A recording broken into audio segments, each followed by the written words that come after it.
welcome to the Coalcast. Today we have part 3 of our special episode series featuring all the demonstrators that we had at the Andy Davis Hammer in 2023. So today it's going to be Mark and Dale Winburn showing their incredible Damascus process. This is a multi-bar twist Damascus, full blade forging. It is astounding, and you'll get to listen to their process, tips, and tricks that they use in their really complicated forgings.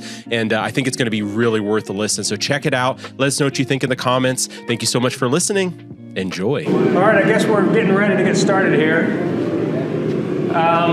First of all, I'll introduce ourselves. I'm Mark and Dale Winburn. We are Winburn Steel. For those of you that don't know us, we're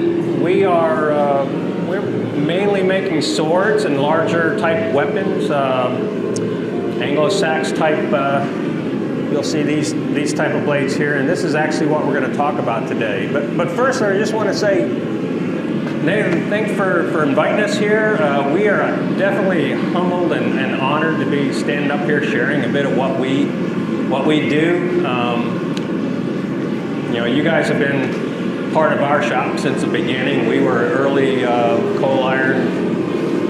We have one of your old gray. You didn't do colors when we bought our press. You guys have done more than just build presses and sell them. You built community, and that's awesome. We love you guys. And we're actually now we're looking at some of these H-frame presses, so we're looking at upgrading as well. And yeah, so.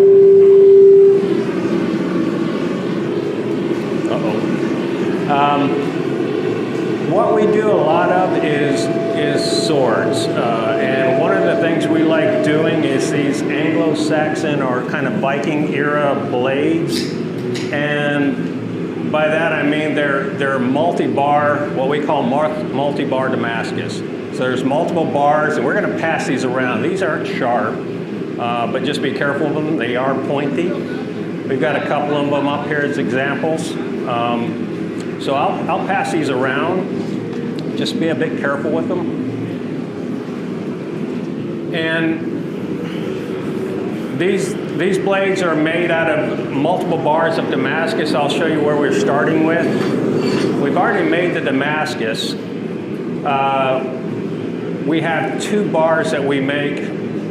One of them is what we call the core bars. This is the middle bars. If you look at these that are being passed around, you'll see that there's multiple bars of Damascus inside the thing, and then there's one bar that wraps around the outside. So we have 2 bars we start with.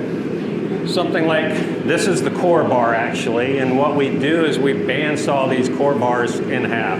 This, Dale, what was this? It says that's A203 and 1075. A203 has a bit of nickel in it, so it has that bright color. But instead of taking the time and the time of the steel in the forge, building up scale, to forge this into a bunch of thin bars like this, what we started doing is forging a wide bar that we can then bandsaw into these small bars.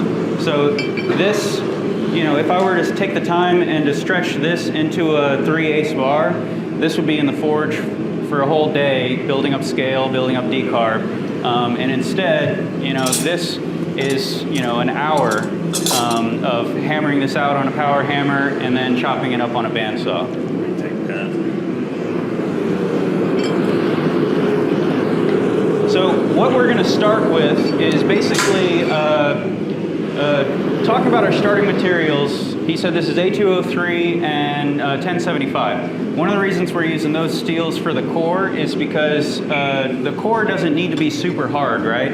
So both A203 and 1075 are slightly lower carbon steels. They're not going to get as hard. They can get, up to 55 hardness or even higher depending on how you heat treat it.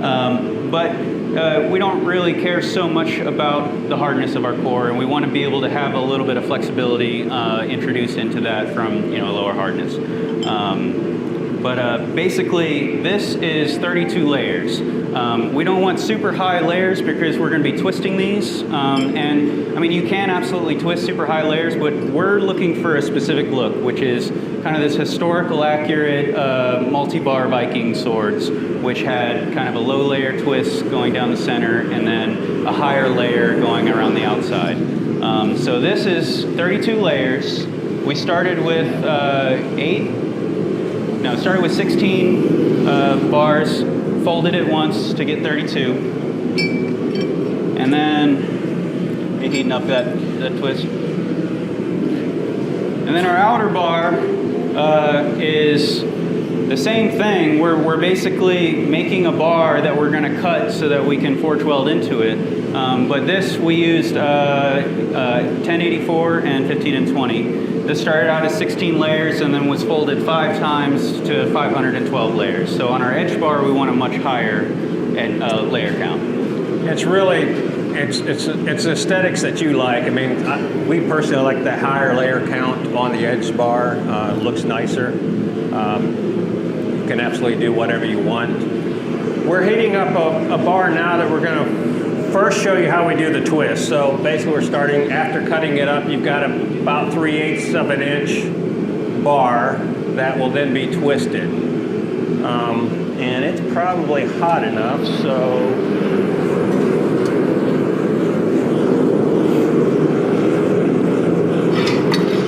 You already got your twisting wrench? yeah. So basically you can just clamp it into a vise. And it's just a Harbor Freight wrench with a bar clamped onto it. You can use a pipe wrench too. A lot of people will use a pipe wrench. One thing you're just twisting here. And I'm not keeping count, but you should be keeping count because it's important to know how many twists you've done, especially if you're doing multiple bars. A couple of things to think about is you want to normalize this steel. Dale, you want to tell them about that? Yeah, so when you're twisting, there's a pretty high chance of being able to shear your metal as you're twisting it. If it starts twisting more in one area than the other, it'll have a tendency to shear and rip in half, basically. One way to minimize this is to normalize your steel. If you have a really coarse grain structure, it'll be more likely to shear, and it'll be more likely to split apart later on down the road when you're reforging it square again or whatever you're going to do with it. So you want to normalize it. I mean, just get it hot, pull it out, let it cool down like you do with a blade. You don't have to go to specific temperatures. You know, we're not looking for blade, because we're going to fully normalize this later on when it's in the full sword billet. It twists. One of the things is when a lot of you blacksmiths know this, when you get a better consistent twist when the temperature is the same. So like twisting a cold bar will twist evenly all the way across. It twists more in the middle because it was hot in the middle. So what we'll often do is just put in one end, twist that one end to try to get the twist more evenly across the whole bar. You can twist this as tight as you want, but the shearing becomes a problem. The tighter you do it, and it'll happen in an instant. It won't be something you can see and save. You can forge weld it back together, but it'll happen immediately. So one thing we didn't talk about is when you're twisting something, the point of it is the pattern that you get from a twisted Damascus bar, right? And the pattern, for those of you that have looked at the blades that are going around, when you grind into it, the points where you've got flat steel that's then twisting this way and then twisting back around, and at every one of those twist junctions, you're creating what looks like a star, basically, like a 4-sided star. The more every one twist that you create will create 2 stars across that full length. So if you twist it 10 times, then you've got 20 stars going up and down the length of your blade. So some people like really, really, really tight twists. So then you get like, countless, you get 100 stars going up.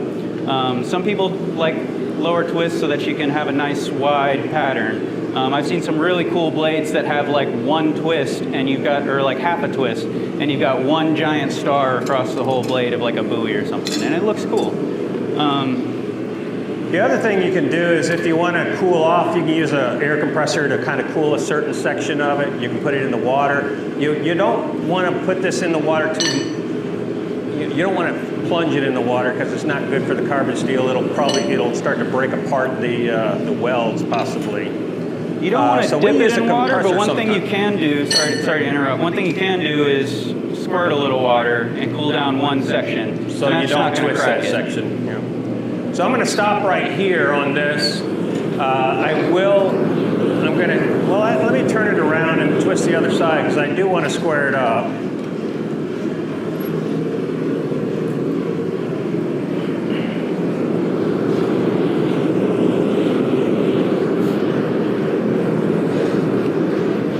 Now, if you're just, making knives, you can make a blade with just a single bar of twist Damascus, and it comes out looking fine with stars going up and down the blade. Actually, this blade, we'll pass this blade around. Some of you guys have heard Turkish twist. This is basically the same technique we're using without the outer bar. Thank you. And so just making something called the Turkish twist pattern is... And that's four twisted bars that are alternating. So one important thing that we didn't talk about is if I'm going to be welding multiple bars together, a lot of times what you want to do is alternate the direction of the twists of each bar so that what you end up getting is what's called a herringbone pattern, where you get the twists going into each other like this, creating kind of a herringbone. And then if you do what that small knife that's going around is doing, which is called Turkish twist, you're alternating, 4 or 5, sometimes even more bars, and you create this herringbone pattern that goes all the way across the blade. And that's called Turkish twist. Now, after you've twisted it, we do need to square it back up again. So I'm going to straighten it a little bit here in the vise. These bars started when we forged this out. This is our core stock. We forged it to 0.4 thick. A lot of people, some guys will go down to like 3/8 for their bars, but I like having a little extra room to do some cleanup. So we go to 0.4, and we just use the coal iron controller to set 0.4 on our press. You can create kiss blocks for your press or your power hammer if you don't have a controller. But this is 0.4 thick, and then we cut it as best as we can. Depending on how many bars you want to get out of this, we wanted 4 bars, so we went to about 2 inches to account for like blade width when we're sawing these. And then you end up getting 0.4 by 0.4 bars, right? So when he squares this back up, he's just going to set the press right back to 0.4 and just square it back up to the same size that he started with. Now, when you're twisting a bar, inherently what's going to happen is as it twists, it tightens in on itself and it gets thicker. Because now you've got these edge rises that are coming up and around, so the whole thing gets a little bit shorter and a little bit thicker. So basically when he goes and squares it back up to the same size, it's going to stretch back out to its original length, and it'll be square with some twists. So I've set the press to 0.4, as Dale just mentioned. And I'm going to fire that up.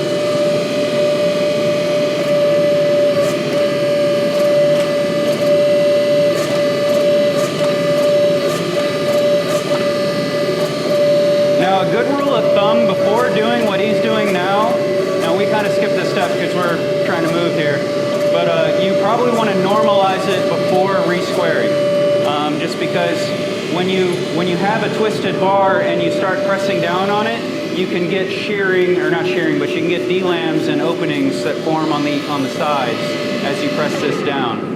So normalizing helps reduce that because it's going to refine your grain structure and you'll have less of a chance of blowing it open. So basically we've got it squared up again. The next step is actually, now you're going to make multiple of these. The example we're doing 3 bars down the center. The reason I say you need to count is because the bars, let me see them down. They do have an angle to them. So when you look at these kind of, if I have, take my gloves off here a minute. We've got the center bar. This bar is cleaned. We have to clean the parts we're going to forge weld. So we grind those off. And there is an angle to those stars, those herringbone or star patterns. So you want to twist one in one direction, one in the other direction, so that on the either side they're matching up. What we like to do is do something different on the center bar. And this center bar here is twisted. It's got an interrupted twisted. So we twisted it one way for a section, we made a gap, and we twisted it the other way for a section, made a gap, twist. So we were alternating those twists. So you do something interesting down the middle. I think, Dale, you got an example of one that's like at 4 bars. Is it 4 bars we got? Yeah. So you can do all kinds of crazy stuff. I think in the one that Dale did here it's got interrupted twist in all 4 bars. Yeah, I'll pass this around. Basically, it's interrupted so that each section of twists herringbones into each other, and then there's a gap, and then the herringbone into each other, and then these gaps line up in a way to where you'll see these lines kind of moving into the next one. This is a sword length bar. I was planning on getting this forged out into a sword to show you what a finished product would look like, but I can pass this around because this is basically what we're making today. We're going to forge weld a bunch of bars together, forge a tip into it, take our outer bar, fit it so that it forges, or so that it sits right inside, and then forge weld that tip in, forge weld these sides back down, and then you'll have, and then forge weld a tang onto it, and then you'll have a sword. So like I said, the next step, once you squared up the bar like I did, is you have to clean these, the areas that you're going to forge weld together. So, and then after that, we are going to do a little tack weld, and Dale's going to run off and do that. So basically, we're going to tack weld the bottom, only one side. Because as you're forging this out, it actually stretches, and you don't want to tack both sides because it may not stretch evenly, and it'll cause some inclusions inside here. And then we'll wire up the rest of it, but just a tack weld to put on there very quickly. So a lot of people, when we first started doing multi-bar twist stuff, we were extremely over the top about cleaning up these bars before forge welding them back together.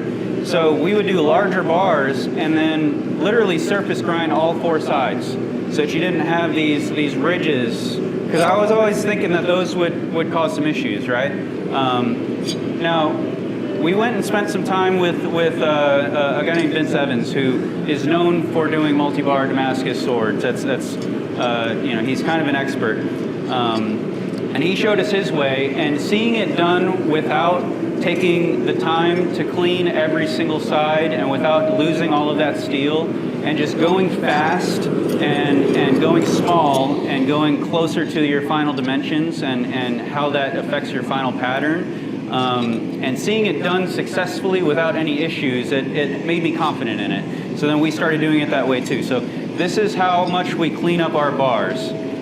So you can see here, you can do it with an angle grinder, you can do it with a surface grinder, belt grinder, whatever you want, but you basically want to make it so that this entire face is clean. You don't have to worry about these ridges on the side. But when you start grinding into it, you'll notice that you start seeing like black lines going across, and those are basically, these are ridges, right? And on the inside, you have that line of scale going across. And so you want to get to the point where you get through all of those black lines of scale, because even if you have a clean surface, but you have a couple little thin black lines going across, those will cause issues in your forge weld, and it'll be welded everywhere else. You'll think that it's good, but then when you're grinding into the final, when you're grinding into the final product, you'll see like a tiny little D-lam or something like that. And you know, when you put this much time and effort into making some really nice Damascus, you want to avoid that. So sometimes, like with this one, I don't know if it's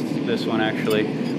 With some of these, I'll basically have ground to the point where I've gotten rid of most of the lines, and I don't want to go any thinner.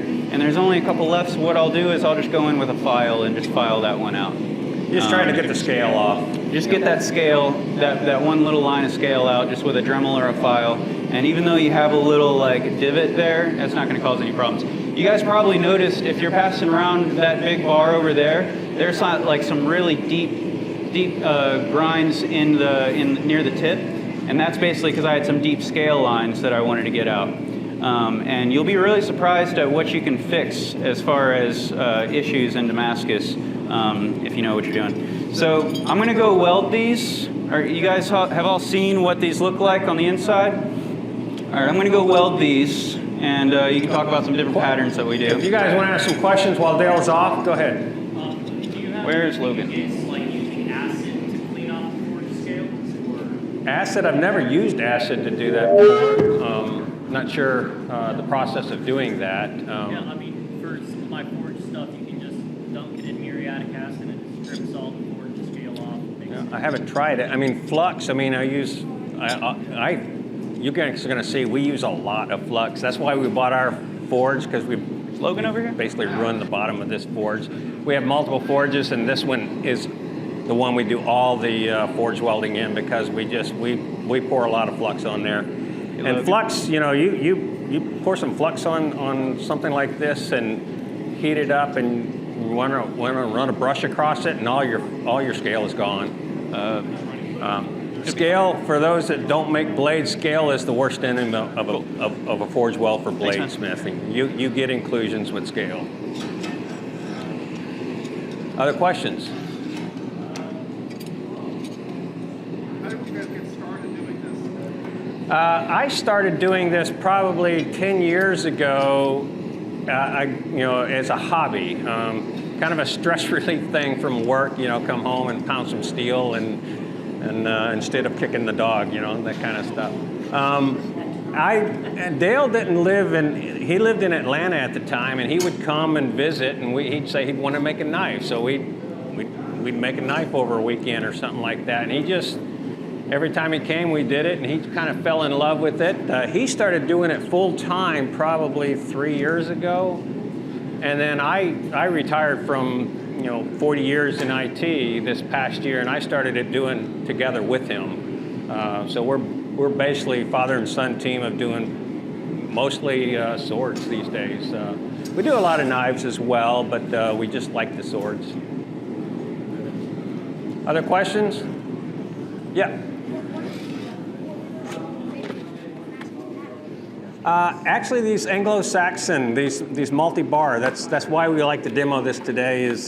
That's our favorite. We do lots of Damascus. Sometimes it's just a subtle flat Damascus, a high layer count. I typically like high layers in the Damascus. I don't want it to be too bold and in your face.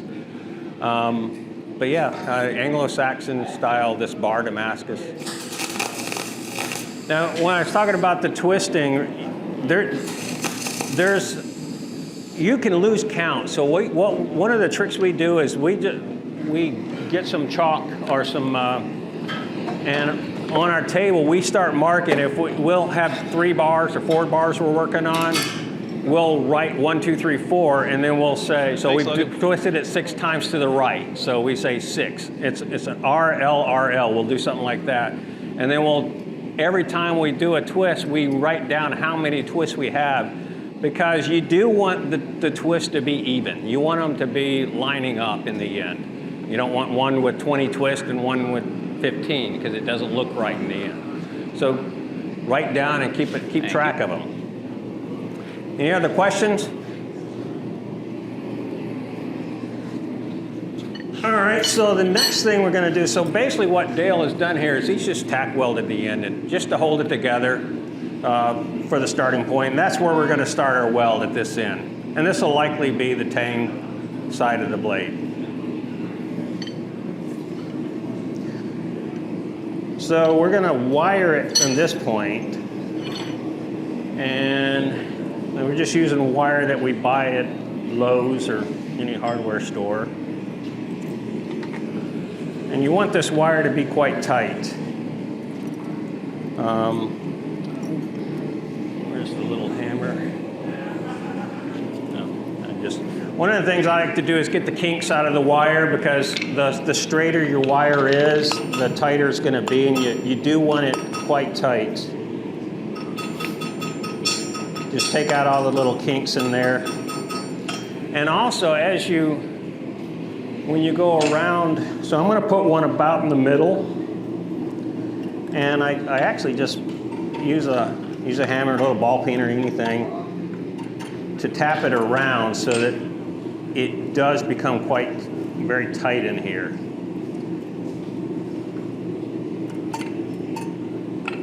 And then I use the wire cutters or the wire snippers here to do, a couple of twists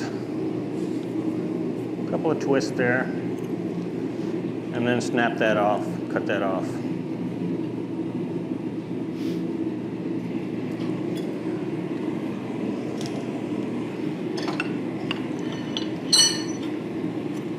So basically like that, just wire, get it as tight as you can. Don't over twist it because you'll snap the wire. I'm going to put one more at the top here. And one thing that we're going to be doing here that scares some people, and it scared me in the beginning, is sectional forge welding. So we're not going to forge weld this whole thing in one go because we're not going to be able to get a nice even heat across the whole thing. So I was really haunted by sectional forge welding when I first started, because I always thought, as I'm heating this one spot, this other area that I'm not forge welding is going to build up scale and stuff like that. But really, after doing it a bunch of times this way, there's absolutely nothing that you're worried about. You just use plenty of flux, get it in there. Every time you get it into the heat, you put flux on it, and you'll have no issues. We'll also talk about a lot of ways that if you do have a D-lam in your forge weld, it's not the end of the world. I used to have issues where, like, I remember the first multi-bar Viking sword I did. I had a D-lam in my bars. After I had my edge bar on, I was forging out the whole blade, and I had a D-lam in the middle of my bars. And so that ended up getting cut in half and turned into 2 saxes because I thought it was useless, right? If that had happened to me now, I would just fix that spot. There's lots of ways that you can fix a bad forge weld. Even if it's gone completely cold, it's got scale inside, you can still fix it. There's a little bit of magic that you can do with like a little water squirt bottle to blow out all the scale that's inside. You squeeze water in there while it's hot, and it blows out all the scale, and then you flux it and forge weld it back together. So this is basically what's going into the forge right now to start forge welding. We've got the clean faces in between, we've got a tack weld at the bottom, a couple wires on it, and that's all it's going to hold it together for the forge welding process. Now we're really going to turn up the heat. It's going to get loud here. We're going to run probably 25, 30 PSI through this thing. Want to get this thing yellow hot. Any questions while we're getting hot? What's up?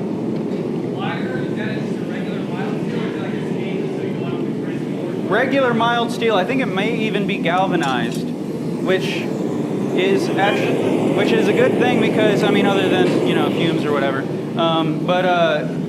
galvanization impedes forge welding, so it won't forge weld to your bars even if you hammer right over it. But yeah, this is just mild steel. Even if it's not galvanized, it probably won't stick just because it's not been cleaned up. But just regular mild steel wire from Lowe's. Yep. Any other questions? All right, so we're going to need to let this get hot here, and then he's going to do the forge welding. Now, we're going to do this forge welding by hand.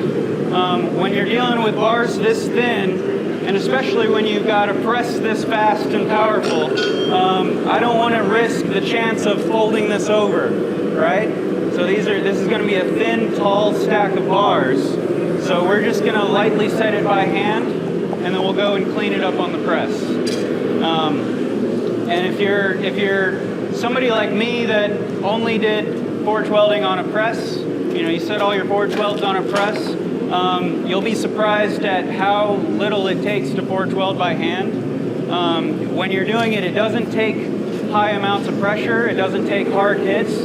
You're basically just tapping along. And from what I've been told, it's actually the friction of the two contacting each other that increases the temperature just slightly enough for them to forge weld together. And as you're forge welding, you'll actually feel a difference as soon as it forge welds.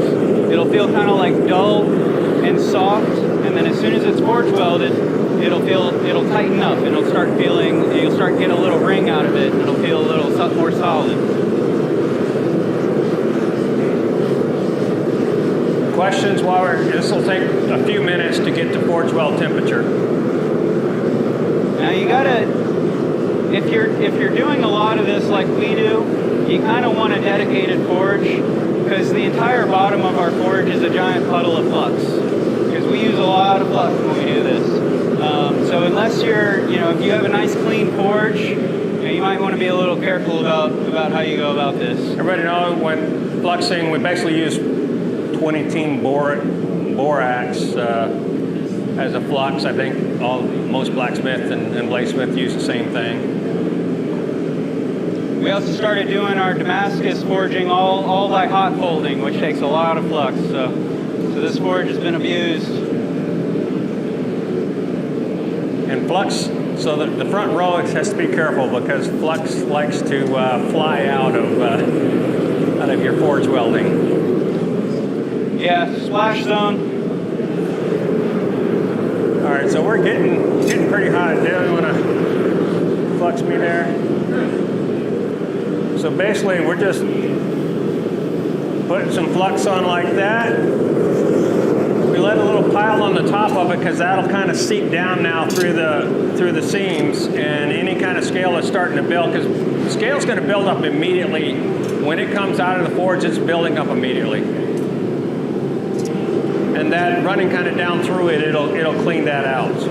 Flux does magic to clean scale. When we hot fold our steel, once we cut it and flip it over and we're cleaning the surfaces that are going to be forge welded, I literally just pour some flux on, put it in the forge, let it get hot, pull it out, and then all the scale comes right off in one swipe of the brush.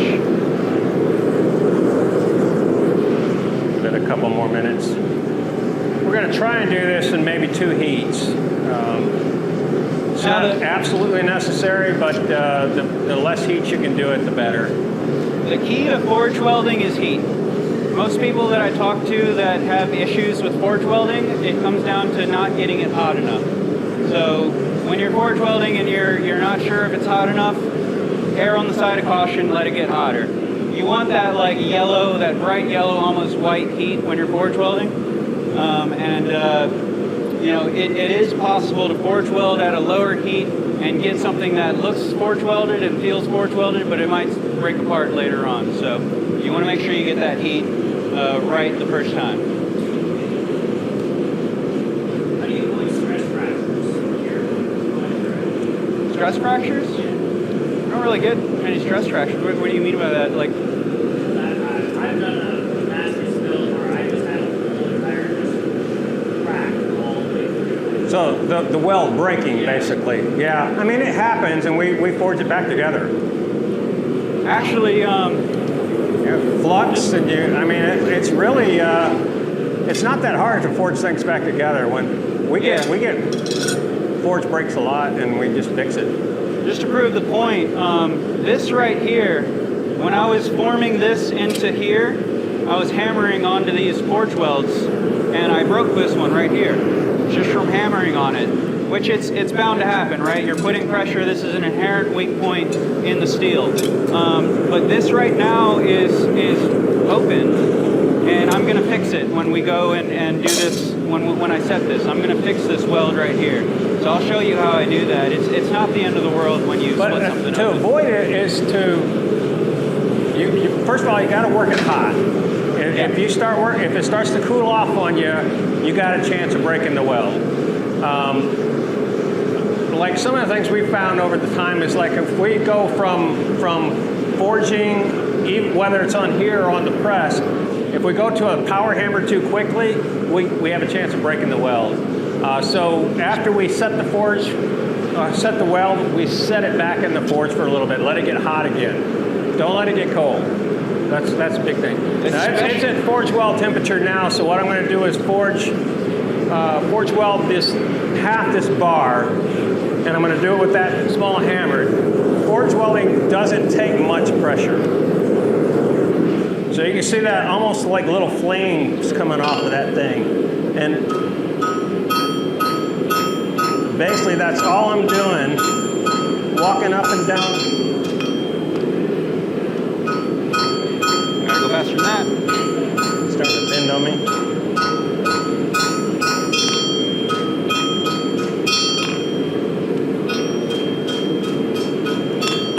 Gonna pull that wire. Since I forged up to this wire, I'm going to go ahead and pull this one wire off here. You don't want to, you can forge the wire on the edges, but you don't want to forge the wire in the face, when you start working the faces of it, because that wire will get pushed into the material, and then it's hard to get out at that point.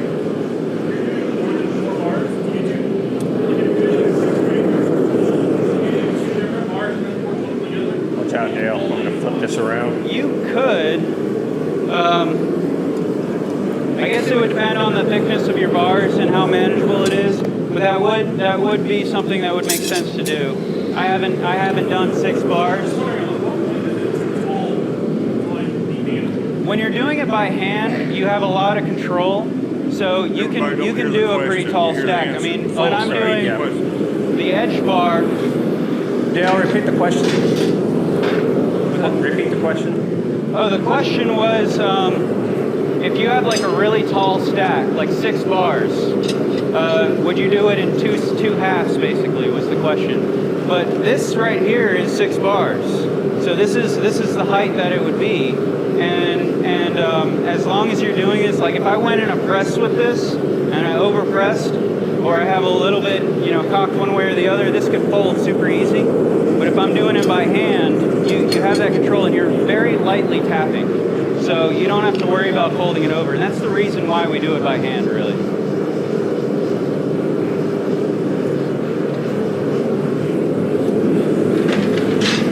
So we forged the one side, I flipped it around, we're going to forge the other half. I'm actually going to put it in the press to just kind of square it up and then do a final set on that weld. I'll flatten it and square it up.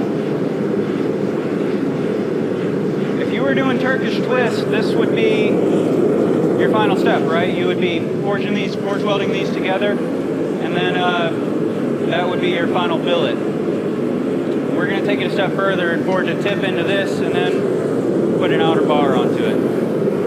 Now, earlier we were talking about when you're forge welding Damascus, or when you're working Damascus, you want to keep it hot so that you don't break any welds, right? That's especially important if you're working against your welds. So if I have a bunch of layers going this way and I'm working this way on it, I'm not going to split any of those welds. It's pretty unlikely.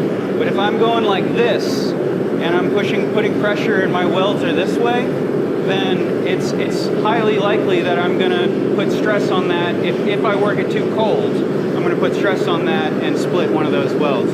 So especially if you're going against your welds, you want to work it really hot. Just another minute or so here. Yeah, we're getting close. Any other questions?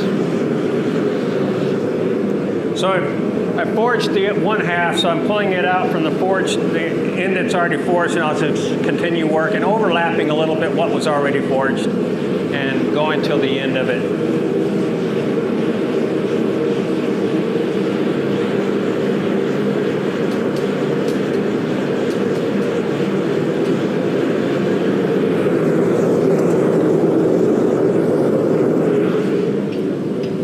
right, same thing. I'm just gonna. You can almost tell when it sets because you get a thud thud and then almost a ring sound.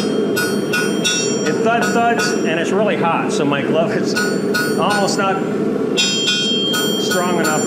I'm gonna put it back in and probably get that last bit one more time because my glove is not protecting my hand.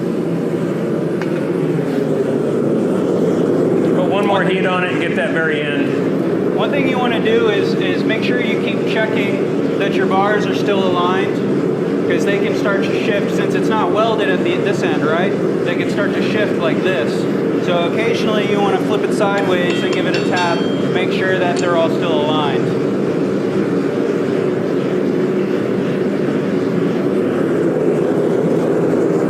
Flux is messy. It gets all over everything. The two-edged sword, because it'll clean your steel, but it'll also get your steel really grimy if you don't get the flux off while it's hot. And I have holes in all my clothes from flux splashing on me while I'm forging, so. Making your initial stock that you put into your muscle bar, are you treating it exactly like this process, or basically just doing the process of creating steel, or do you treat that kind of different process? I'm not sure I understood your question. Watch out, Dale.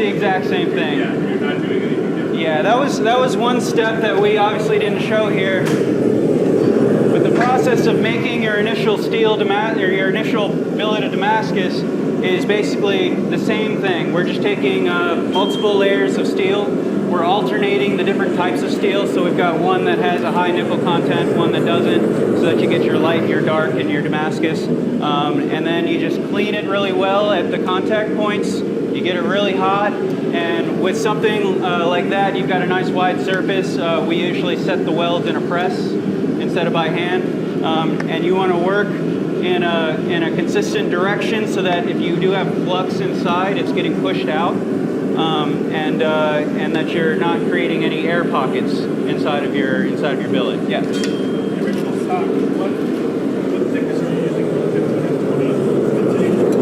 So I typically like to go with like a 3/16 stock size, so that I can get a decent number of layers to start with and not have to fold it so many times.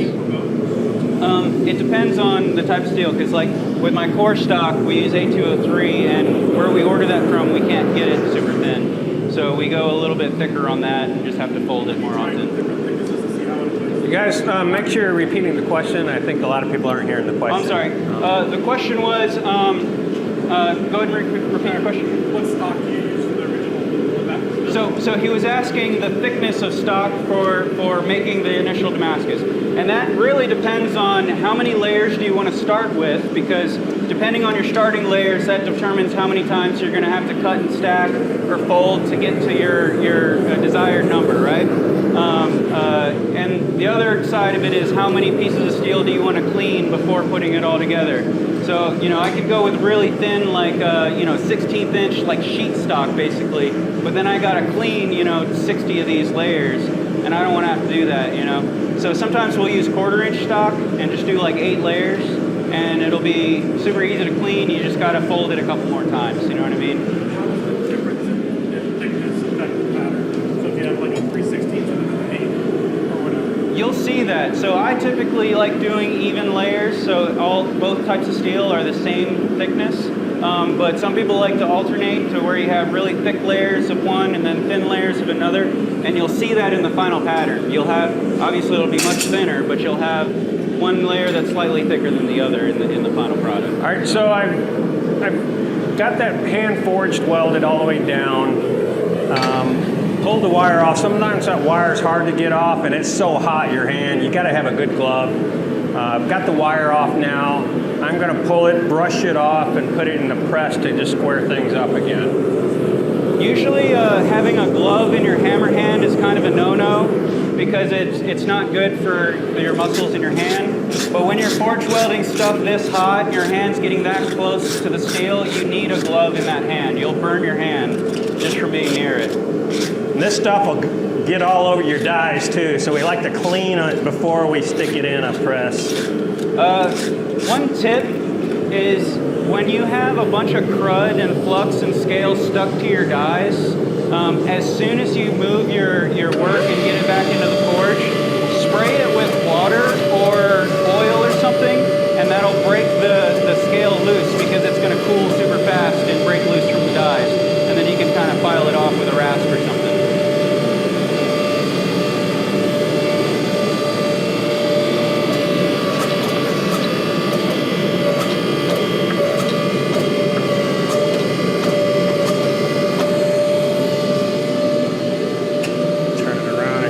Side. You want this to be a pretty even thickness for the next step moving forward because we're going to need it to go into another bar. A question? The question was, do we use the press for this normally? Yeah, we don't have a rolling mill. We actually created dies for our press that are meant for straightening and flattening things. So these super wide dies that come off of the press on either side, they're probably like 9 inches long, and they straighten everything and get everything nice and true as far as thicknesses for us. All right, because we're probably ready to. Ready to do a tip? One of the bars is slightly offset, but should be okay. Okay. Take a look at it. So Dale's going to take over. He's going to forge in the tip, which is the next step in this process. So we got the 3 bars welded together. Which end is my welded end? I think this is the weld. This end? Yeah. All right, so I'm going to go ahead and forge the tip into this.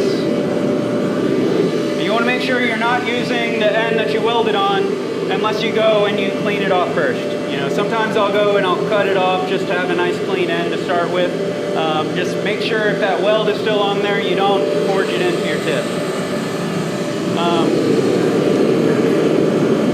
That material that comes from the MIG welder or whatever, you'll end up with that in your blade and it won't look nice, so cut that out. We're not forge welding, so I'm going to turn down the temperature a little bit so you guys can hear us better. Let me clean this real quick. It's got some scale on there, it's got some flux on the end. But this is basically, I'm going to talk about some tips for forging tips.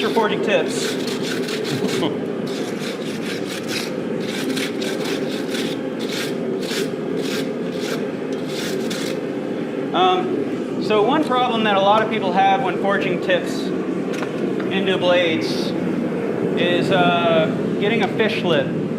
When you start pressing this out, and your 2 corners roll over and form kind of a fish mouth at the end of your steel. Just to help prevent that a little bit, I'm going to knock these corners down just a little bit.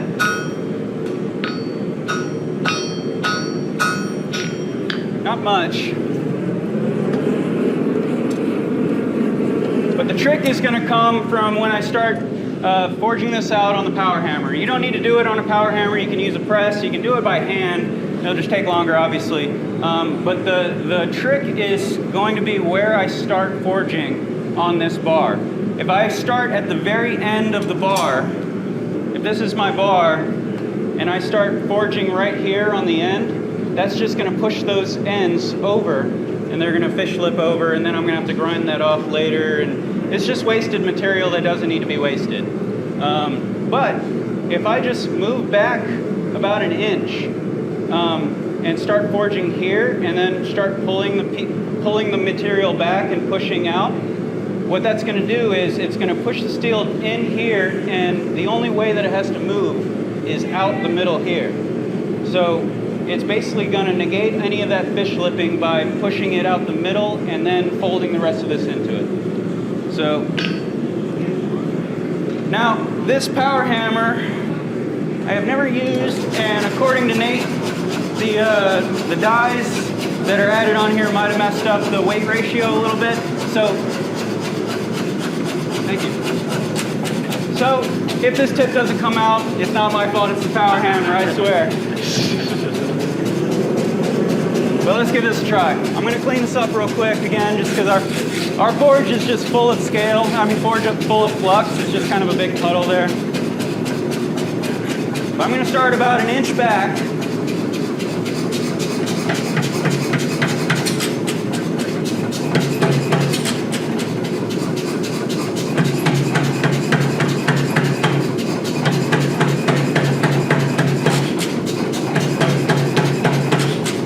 See, there's no fish lipping that happened just because I pushed that middle material out and got rid of that. So it's getting a little wonky on me just because it turns, but we'll be okay.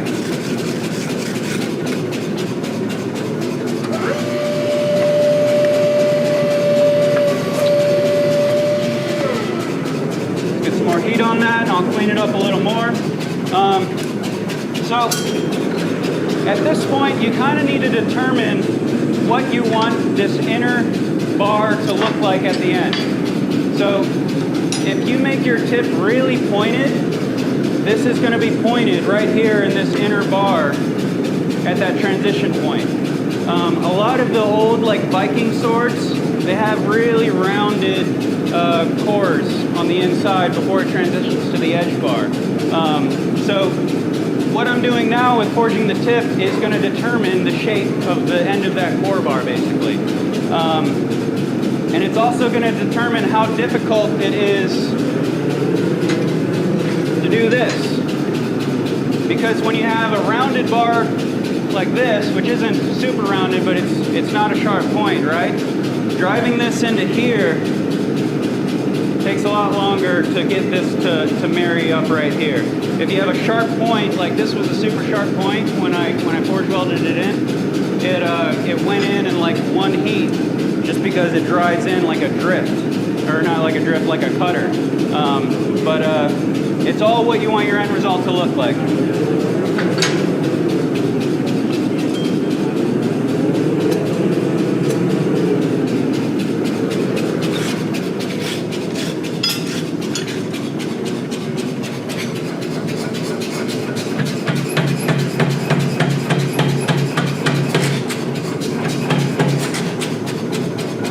We're getting a little funky, so I'm going to stop messing with that.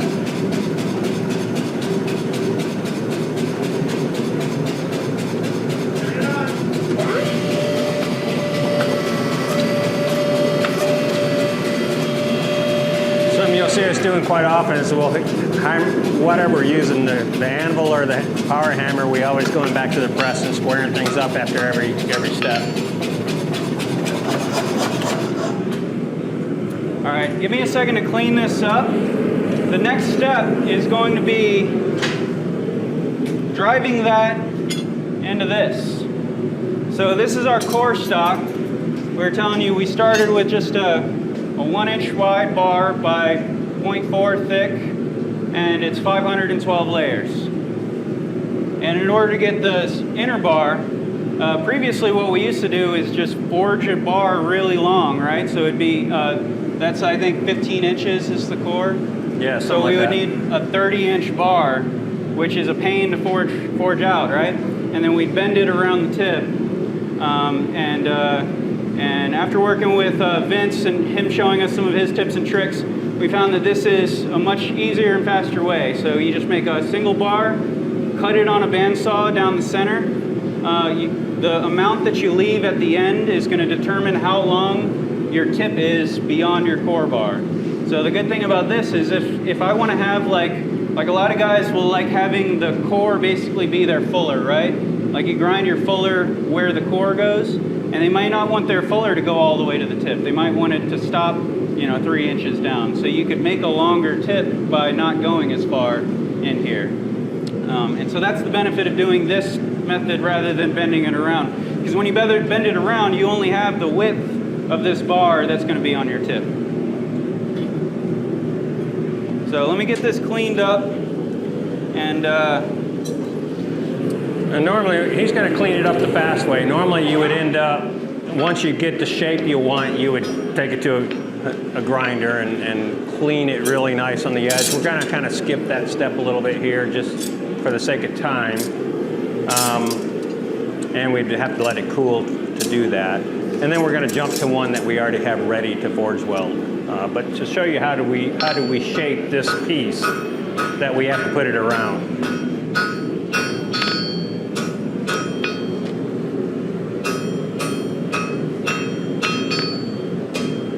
So what I'm going to do just to speed things along is I'm going to hot grind this a little bit.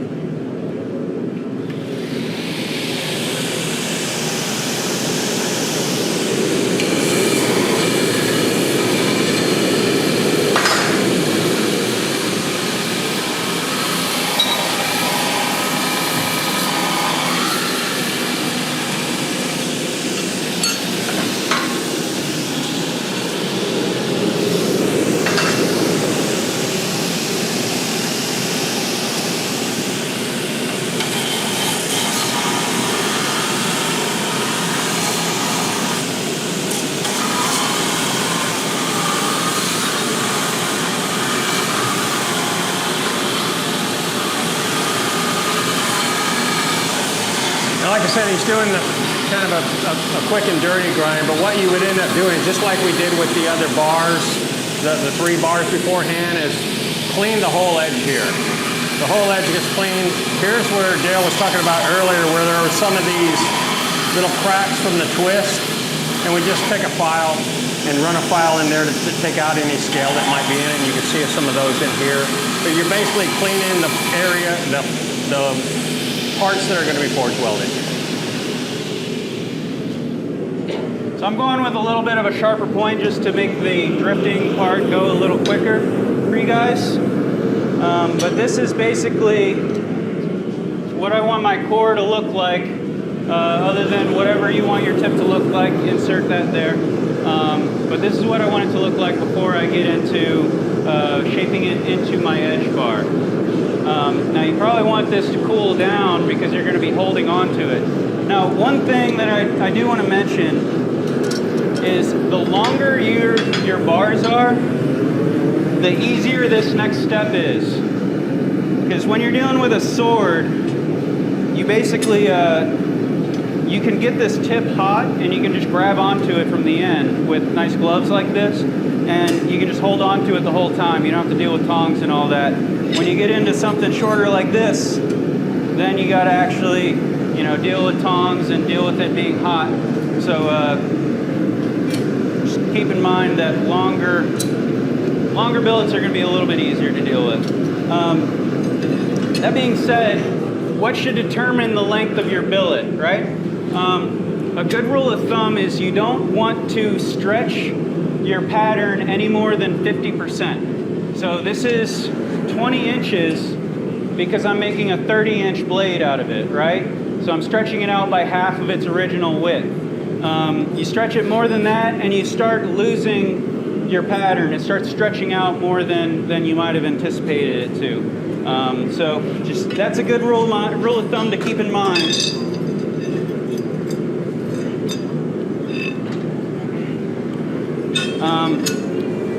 Let's go ahead and cool this down a bit with just some water.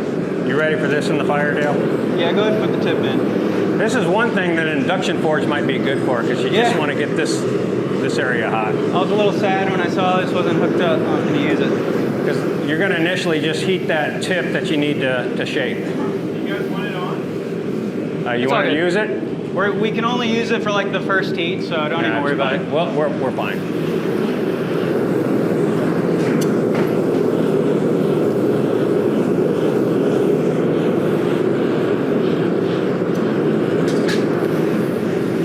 Usually at this point, this would be sitting and cooling down, but we're gonna go quick. Where are the wider tongues? So he's gonna help me out with this a little bit by kind of keeping things tight for me while I do this. You'll see as soon as we get started kind of where we're going with it. But basically what I'm gonna do is I'm gonna get this end hot.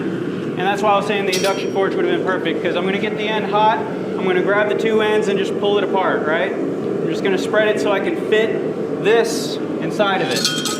And then this just becomes a massive drift, right? We're just going to be popping that into the vise and hammering this into it until we get a nice tight fit, which will look something like this, right?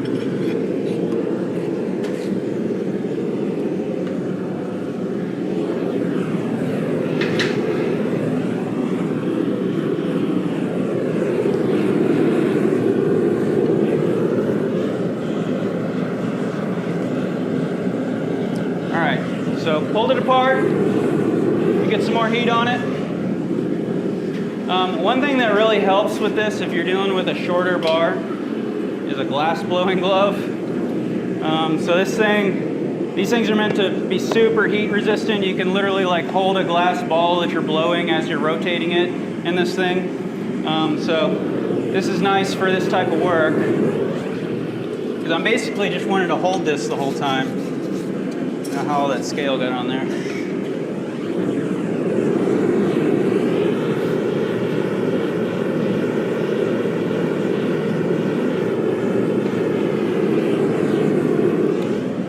One thing to keep in mind is that, see how this right now is kind of bent this way and this one's kind of straight?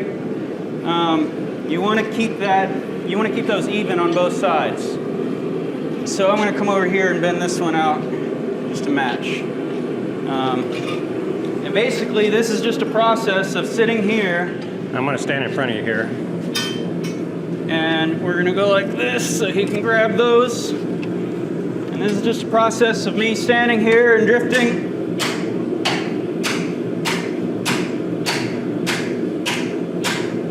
Drifting into it. And if you're lucky and you got a nice coal iron press, you can walk over here and close that up.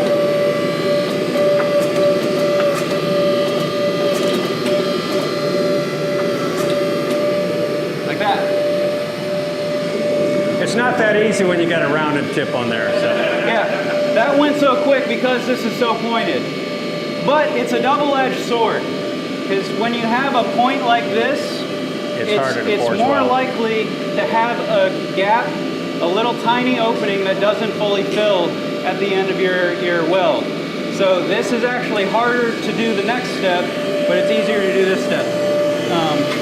But at the end of the day, it's about what you want it to look like, right? All of those obstacles can be overcome. You can fill that little hole if you get it. Just we're trying to achieve a specific pattern here, right?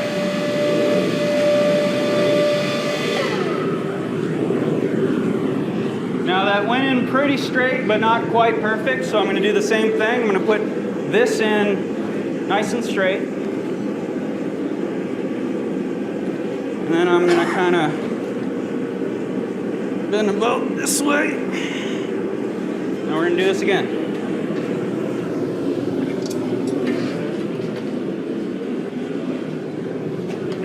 It helps if you're trying to line this thing up to kind of put your hammer against this side here so that it has a flat surface to align against. How am I looking? All right, so I'm seated in there.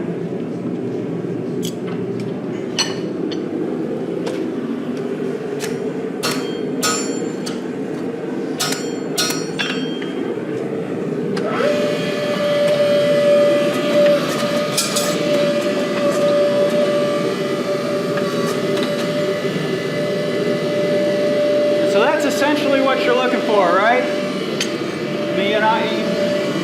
Let me not use that glove to hold it. This is essentially what you're looking for. Now, if you have trouble, if you have a rounded tip and you have trouble driving that in, it's not the end of the world. You can always go in with a die grinder and clean it up and make it match, just like you're fitting up, pieces on a knife. Basically, you want this, and this isn't actually perfect. If I was really doing this, I would probably make it so that I don't have these little gaps right here. You want this to be as tight as possible. This is really what we're looking for here. So you can see it's not It's not seamless. You can see light through it, but it's pretty close. It's you know, there's no large gaps that are larger than other gaps or anything like that. It's nice and consistently fit around it. That's what we're looking for, all right? So since we're doing this like a cooking show, you know, you take this, basically what we're doing is, once you're at this step, you need to clean all your surfaces that are going to be forge welded together, right? Just like we did with the 4 bars or the 3 bars. We cleaned all of the mating surfaces. So I would go over to either a grinder, surface grinder, clean this up all the way to the tip. But then you also got to do that to this guy here. Now the good thing about this is, that's the hot part. Good thing about this is usually wide enough to where you can come in and fit it over a grinder and get behind the platen and just do it like that up to a certain point. I mean, I can get pretty close in there, and then I just go in with files or a grinder or a die grinder or a Dremel and clean out that last little bit, right? You want to make sure, same story, you want to make sure you don't have any scale, no little black lines or anything like that, no gray lines. And then pop that in the oven for 2 hours and you got this, right? So this is what we want it to look like. Clean, and you can see here I've actually filed out some scale lines that were a little deep. Same story here. So this on the inside is clean all the way through.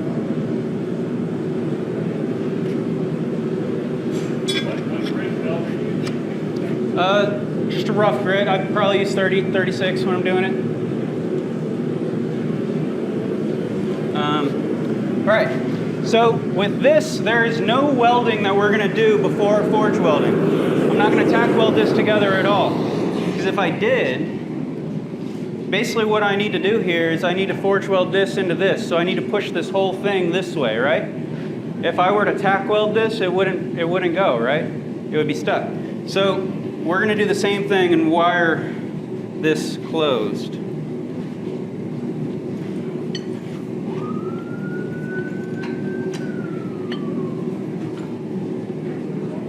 Any questions while I'm doing this?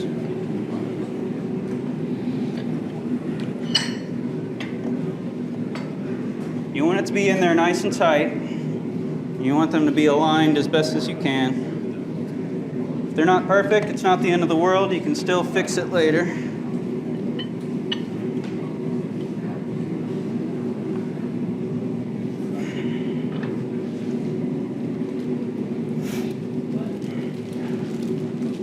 Where did the... There we go.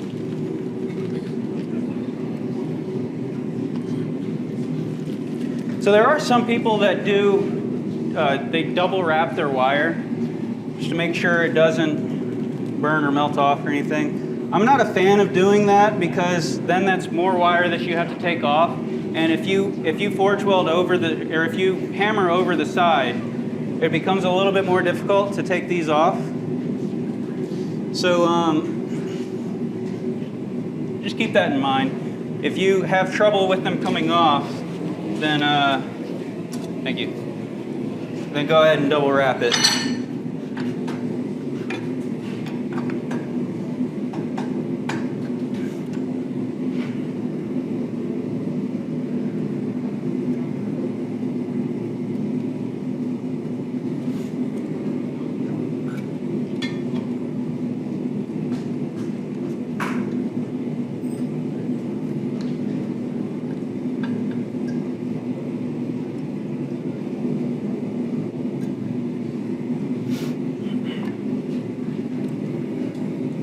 Thought I had another wire here somewhere. There it is. Oh.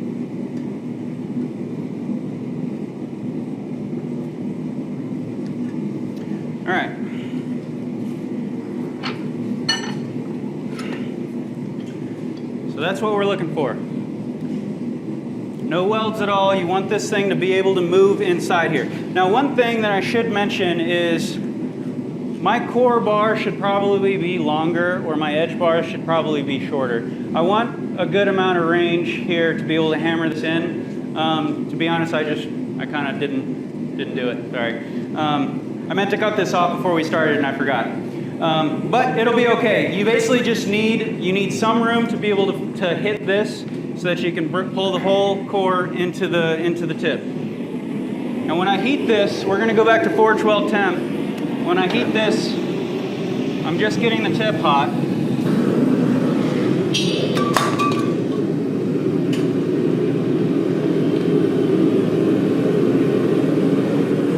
Forge weld the tip first, then I'll come up and forge the kind of the shoulders that are coming out of the tip, and then I'll go and work my way down just like he did on the multiple bars, and I'll forge weld all those together. Any questions?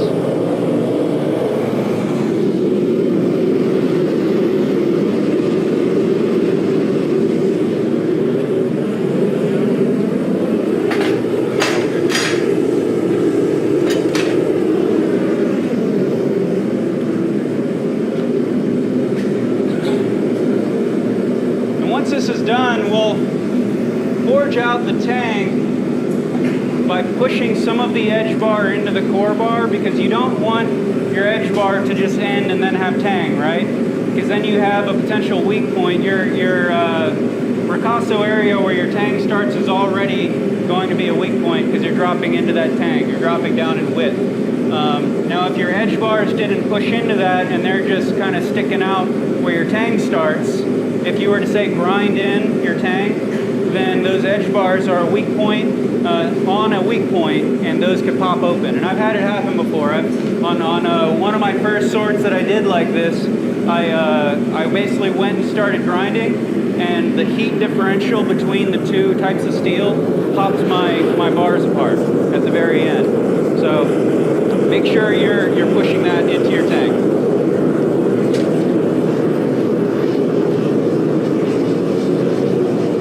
Questions? Got a couple of minutes here.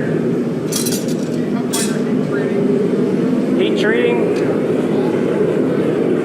We use a long upright kiln. We used to do it through a forge like this, but it's really hard to keep them straight as you're pulling them out, just the weight.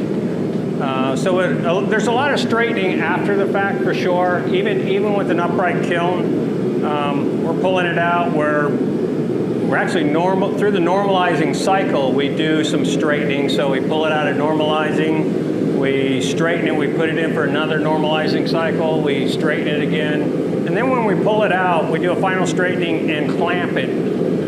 But even then, you still have straightening issues. Some of you guys that make knives, you probably have some issues with that, especially with thin kitchen knives. It's just compounded with a sword. You're always fighting the bend in the blade. Usually we're end up, after the blade has been pretty much rough ground finished, we're still going in and doing some straightening techniques on it. I'm going to go ahead and flux it up. I can see that my bar kind of pushed, my core kind of dropped out a little bit, so I'm just going to pop that in there.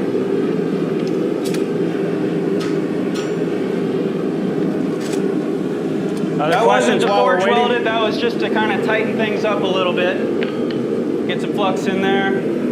Got it. When you're filing out any scale bars, it's better to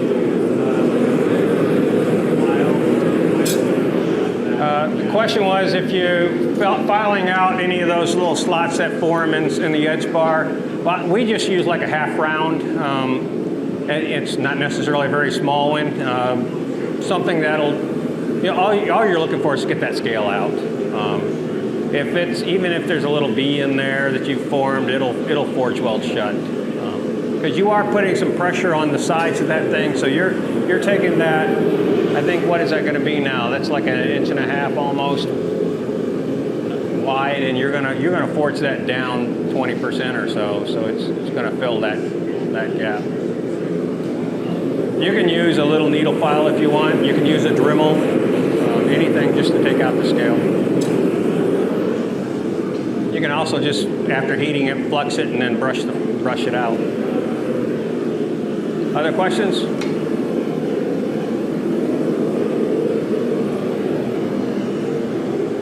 So this is kind of the trickiest part of the whole process, is setting this tip in.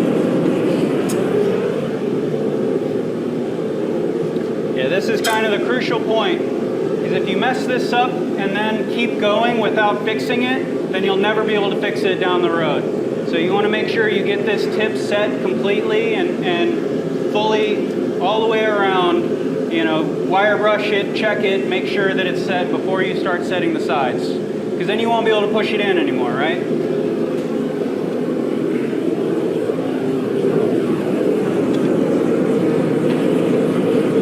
I think I'm probably hot enough, but I'm going to give it another 30 seconds or so just to make sure.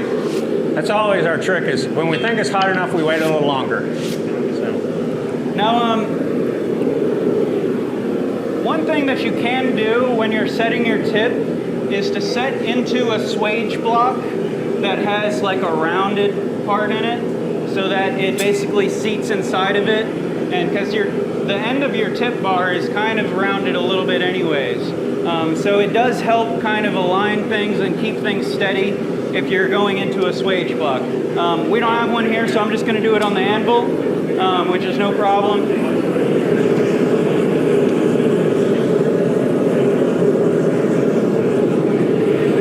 All right, here we go. See the flux flashing out of there?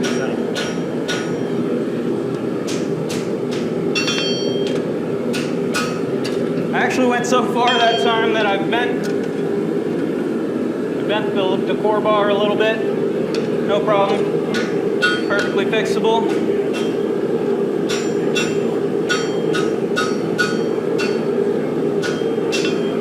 And so now I'm going to really check this and make sure my tip is welded.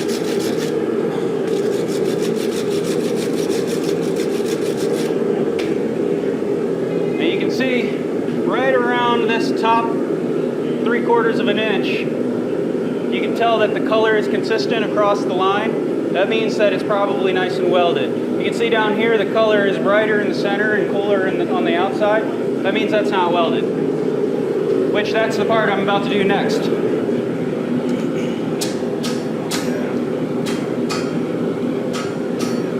Now this is the part where if you do have any parts in your core that delammed,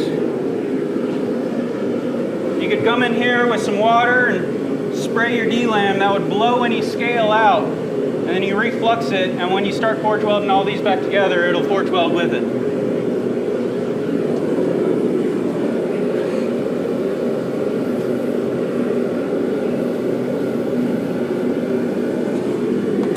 We need one of these vents in our floor so we can have all our scale and our flux going down there. We go through a lot of borax. We'll go through forge welding. We probably went through 2 boxes in the last 2 weeks getting ready for this thing. So, and it's messy to clean up. We've got a rasp that we're constantly cleaning our dies off with our drawing dies and stuff. So between every time using them, every heat, we're scraping the dies off with the rasp.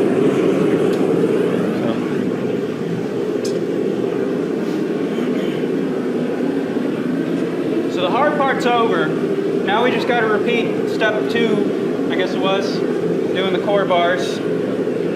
We got to be a little more gentle this time because our stack is taller. It's the same width, but it's taller, right? Keep my glove on so I don't burn my hand doing it.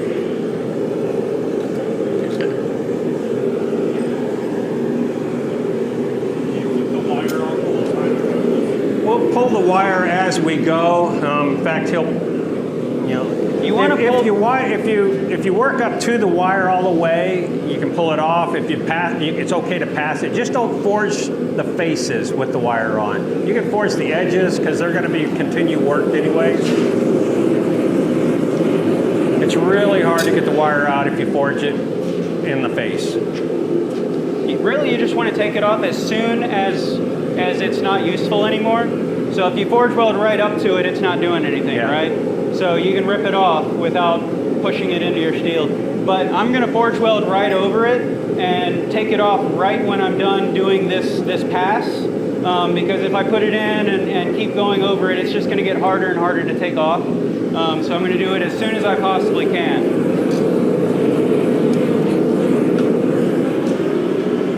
A little bit more heat. Now, since I got so many bars stacked up, I really want to make sure everything's nice and straight. I'm going to use the flat side of my hammer, kind of straighten things up.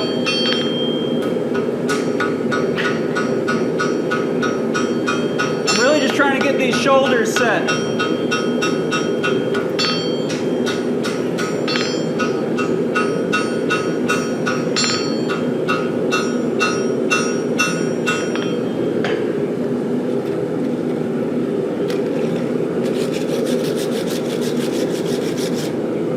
Didn't make it as far as the wire, so I'll do that next time, but got the shoulders nice and set. You can see the heat's even across that line. And we just keep moving back. I used a heavier hammer than I meant to, so I went a little slower.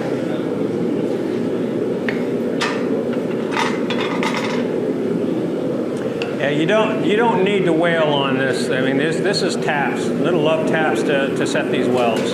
I've seen guys that do this with literally just a ball peen hammer, a small little ball peen, and just using, I mean not the peen side, but using a small hammer, just a regular hardware hammer to do it. And again, I think we had a question earlier about shearing or the welds breaking. You always got to work it hot. If it starts to cool down, get it back in the forge, especially when you're doing these forge welds. When you're twisting, if it starts twisting more in one section than the rest, then you got to do something about that because that's where it's going to shear. So you can either cool that area down with a squirt of water or with an air compressor, and it'll twist less in that area because it's cooler, and the other areas will start twisting more evenly with it. Or you can like push it further in the vise, so that bit that's twisting faster is clamped down, and you're twisting beyond that. So you just want to make sure it's not isolating your twist to one section because it will shear wherever it's twisting more than the rest.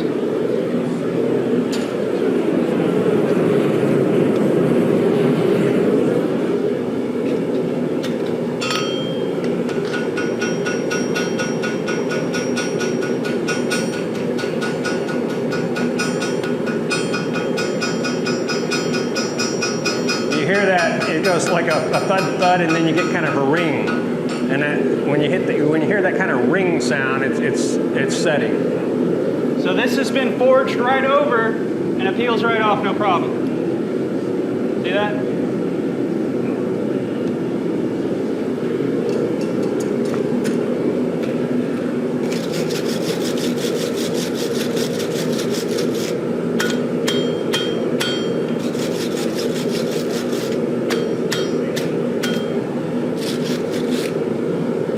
Welds are looking pretty solid. Made it about halfway. So at this point, I'm going to flip this around and heat the other end. Let's get some flux on it.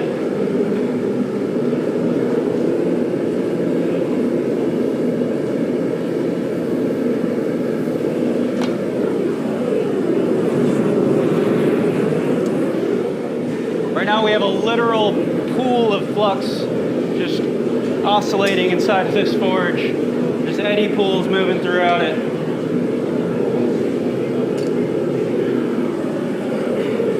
So this will take a second longer to heat up because it was cold on that end. So any questions about anything so far, or really anything at all? What do We got the bottom of your forge because flux is very costly. Do you have something to like negate on that? no. Honestly, we're going to be redoing this forge and just take out the bottom completely. When I was spending time with Vince, he had a really interesting forge setup where he had no floor and all of his work was free hanging in the forge. He basically would put a stick at the end of everything that he used and a counterweight at the end. You know, it'd be on a bar. And all of his work just hung free in the middle of the forge, and the flame went all the way around it, 360.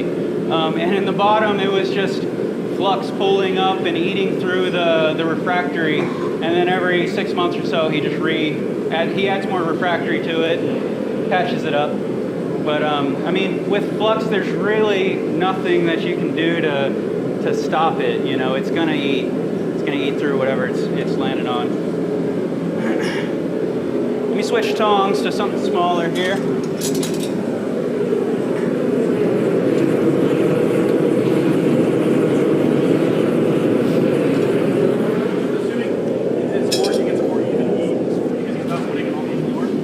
Yes. So the question was, does a forge that's free floating like that get more even heat because it's not sitting on the floor? And yeah, it absolutely gets hot faster, and because you don't have the floor that's cold that's sucking heat out of it. Yeah. So it saves a little bit of gas, but when you're doing this kind of forging, you're really not saving gas. We burn through gas with this forge. We've got a house-made ribbon, and that's what we do our daily forging on when we're not using flux, and that really conserves gas, and then this really eats it, or drinks it, I should say.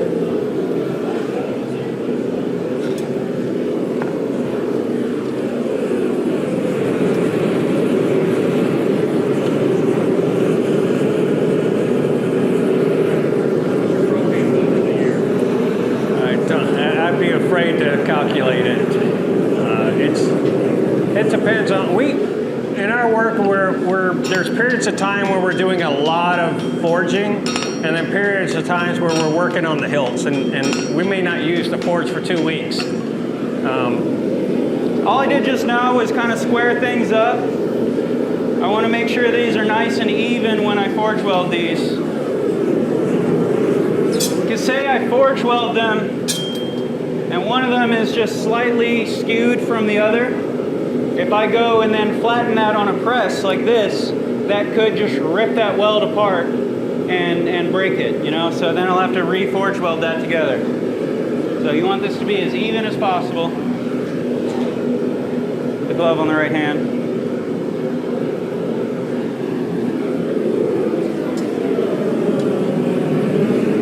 And you notice every time I take this out to do something to it, I flux it before I put it back in, right? I want to make sure there's plenty of flux for whatever scale that built up while it was out of the forge. The flux is going to clean it, and then it'll be good to go. Let's do another set of forge weld hits.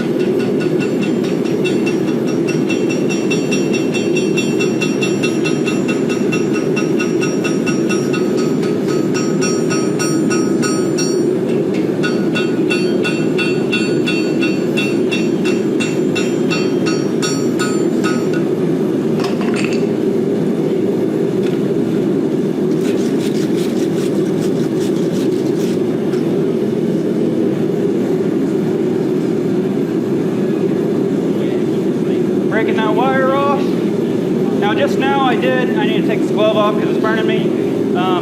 Just now I did something I said not to do. I went over that wire a second time. That's going to make it a little harder for me to pull it out. But it still comes. You just got to make sure you get it out of there because that's mild steel. You don't want that in your final billet. Of course, it would probably be on an edge that would get ground off in the profiling, but just to be safe, you don't want it there. So, got all the wire off. Let me clean this up.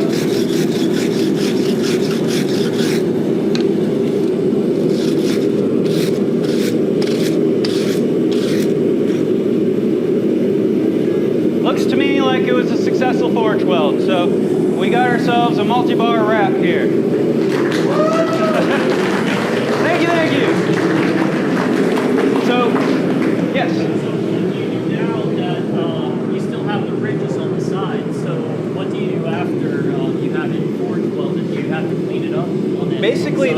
his question was the ridges all along the sides. Do they need to be cleaned up? And you're talking about the face, right? Yeah. You're talking about this face. Yeah. Because the edge doesn't have any ridges. Basically, as we start forging the blade, all of those will get pushed flat, and they won't become an issue later You on. don't have to worry about cold shuts. No, I mean, As long as you're fluxing and brushing out that scale with the flux flux. it really well. It'll get rid of all the scale, and it's really, the ridges aren't sharp enough to create cold shuts because they're curved, right? Right. So since they're curved, they're they'll push small. back They're into themselves, tiny. and they won't like fold over and create a cold shut. Okay. So this is the point where we could start forging out a blade, right? But there's one thing that's really important. Let me kill that so you can hear me a little better. There's one thing that's really important that we do before we start getting into forging the blade, and that's dealing with our tang. This construction of blade does not make a good tang because we've got all this crazy stuff going on. These aren't nice flat layers going in one direction, right? These are a bunch of twisted, crazy things that are all formed into bars and then squeezed together really tight. And so you've got a lot of areas of potential weakness that aren't, as strong as a nice solid piece of steel would be. Every single forge weld seam is a potential weakness in your steel. So what we do is scarf weld on mild steel to our tang. So you can see on this side, this is damascus all the way down, right? This is our pattern. You can see the edge bar got pulled into it and then stretched out. If you look on this side, damascus stops right here. This is all mild steel. So by doing that, I'm reinforcing this tang with a nice solid piece of steel that's going to negate any of that potential weakness that's happening inside. Does that make sense? And then when you do stuff like threading your tang and stuff like that, that makes it so that you don't have to anneal the end of your blade after heat treat and all that kind of stuff. So it kind of helps you in the end, helps you be able to drill through if you need to for this type of handle construction where you're going to have a pin going through. So right here is my mild steel that I'm going to use. This is just a, what is this, a 3/4 bar? I think it's 1/2 inch maybe, 3/4, 1/2 inch. This is just a bar of mild steel that I cut to the length that I wanted, and then I rounded over one side. I'm going to do the same thing to my blade on the other side, so that it's going to end up looking like this, and the blade is going to end up, the tang on the blade is going to be like this, and they're going to overlap each other. So the first thing I need to do is forge my tang end. So let's do that. Hopefully I get better results than I did with my tip.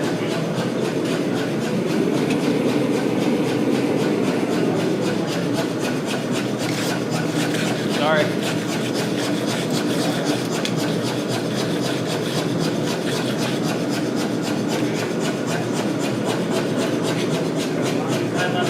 Oh.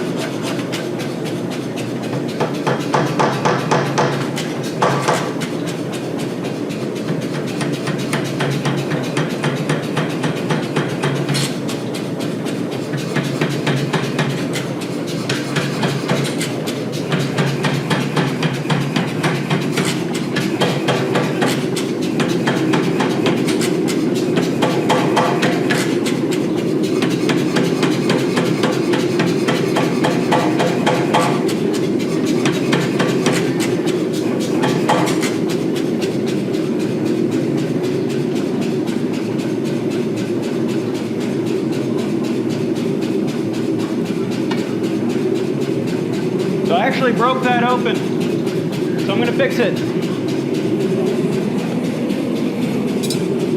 I normally would do my tang on the on the press, but this thing moves a little too fast. Maybe I can actually let me do it over here with setting it on the controller.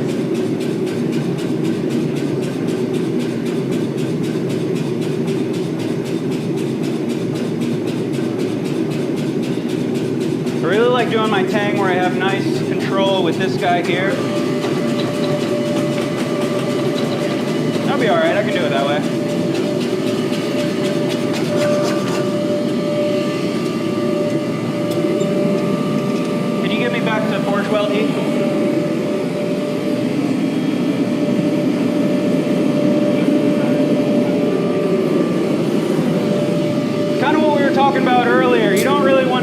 power hammer right after forge welding, because it's still a little weak right there. It takes time and pressure for forge weld, and we didn't give it the time and the heat. So just keep in mind, I mean, we're kind of rushing a little bit up here trying to get this done quickly. But if you do this, you know, do your forge weld and then continue to kind of go over it back and forth for a little bit.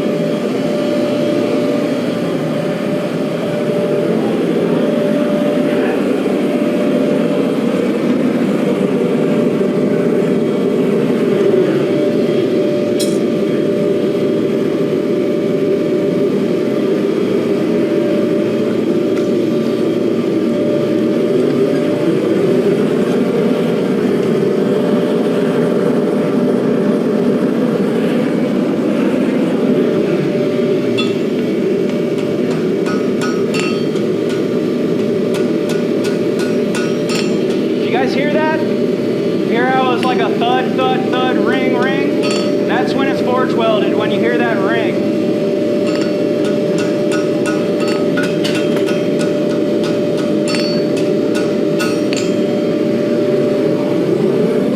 All right, we're good. Pull back.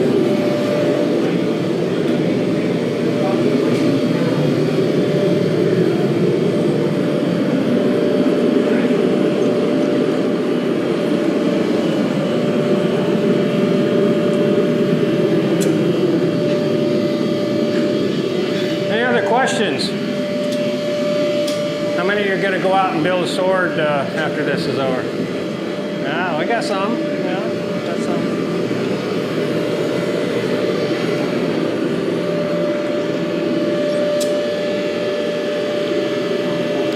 So I'm going to go ahead and get the whole thing a little hot and just press the sides down evenly down the whole thing to compress these layers a little bit.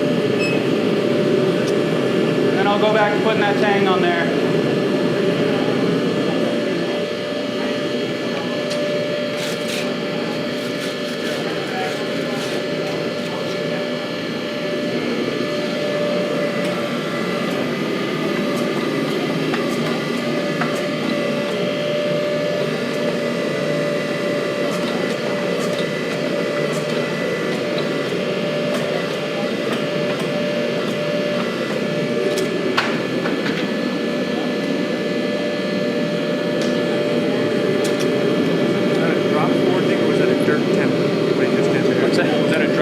Kind of an awkward nub I'm holding on to there. Dirt temper. We'll make do.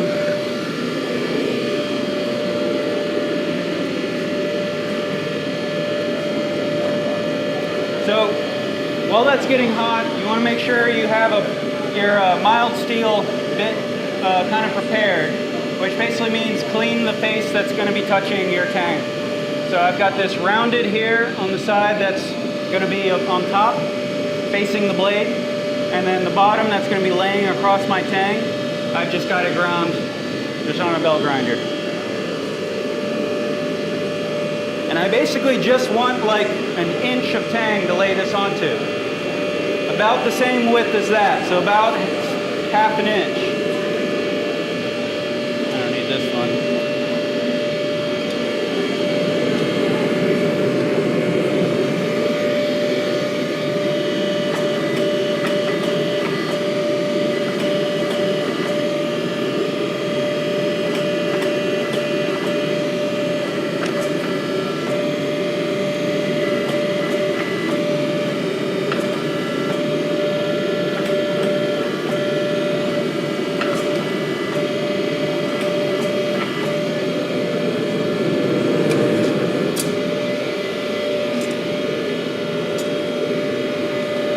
So again, you can set this tang however you're comfortable doing. Just make sure you're pushing that edge bar into it. In most cases, I told you earlier that I had left my edge bar a little long. So in most cases, when you're done setting your tip, your core bar will still be sticking out by like an inch. This is about how long you want it before you start. And your core bar will still be sticking out after you've set that weld and welded all the way down the sides. And you basically just want to touch this and push it in as you're forging. So if you're doing it on a power hammer press, it doesn't matter. Just start at your edge bar and push it in, and make sure that goes into your tang.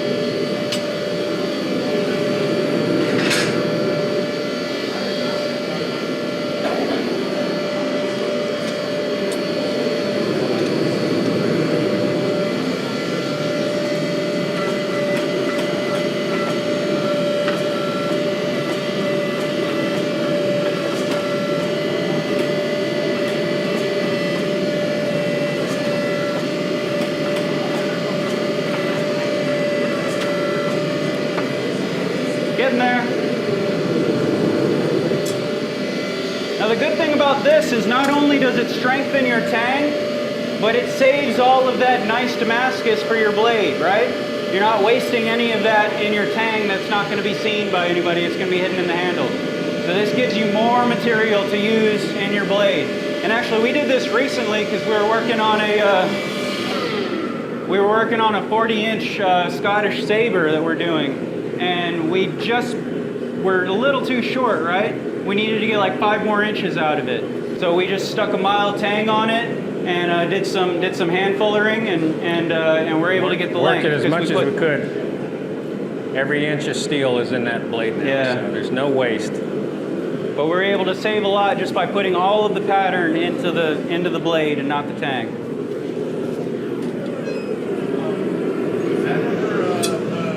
Was that a common historical technique to add a mild? That's true. Yeah, this is pretty common as far as like historical accuracy, because back then it wasn't so much about making this tang stronger. It was about, I only have so much of this good steel, right? And the rest of it, you know, why would I use all this good steel in the tang that's not going to get used? It's probably iron. Let me weld a piece of iron on there, exactly. There's a lot of historical blades that you can see the weld marks even up in the ricasso area. You can see where the good steel is, you know, a few inches up from the hilt even, there's a weld line.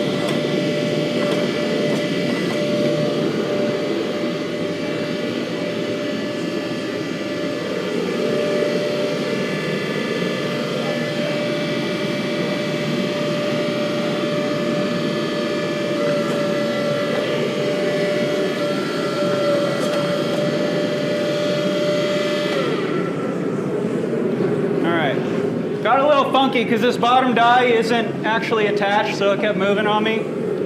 But it's all right. We can make it work. So what I'm going to do now is clean this. And real quick, we got some D-lams happening on the twists. You guys see that? It's kind of hard to see. There's some lines right here. Those are D-lams. I'm going to fix that. The best lesson I ever learned about Damascus is that you can fix anything. Nothing is ruined, all right? I'm going to use this little magic bottle of water to fix everything. Can you give me back to forge weld heat? Yeah. You want to get this hot. You don't need to be at forge weld heat, but you want it hot enough so that when you squirt some water in there, it's going to cool the scale faster than it cools the steel, and it's going to pop it off.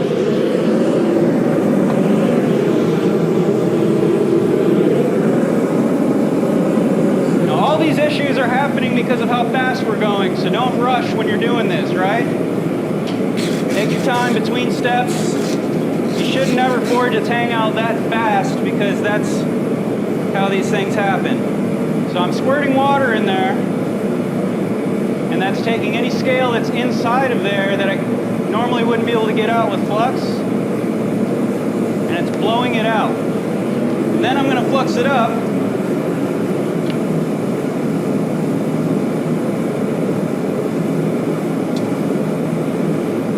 And since I'm at this step already, I'm going to stick this on. Just like that. No wire, no welding. Just pop it on there. Be careful when you move it.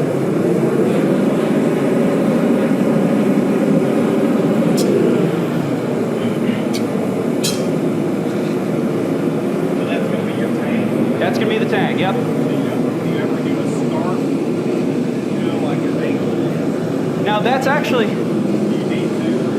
You don't necessarily need to. The important part is rounding this over here so that you don't have a sharp corner that's going to turn into a cold shut.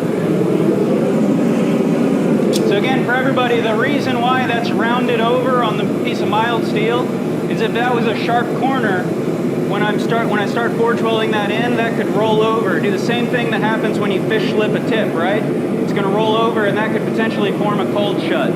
So you want to round that over so that doesn't happen.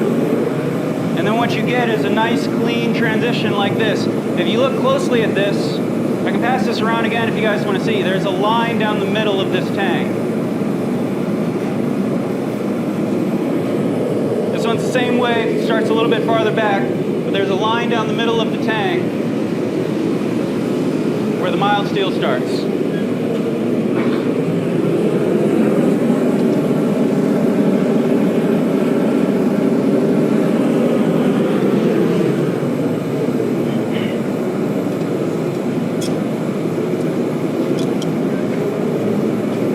This was pretty common of swords back in the day. Sometimes the mild would go all the way into the ricasso of the blade. You want to save as much of that good steel as you can and put it into what you're going to be using, right?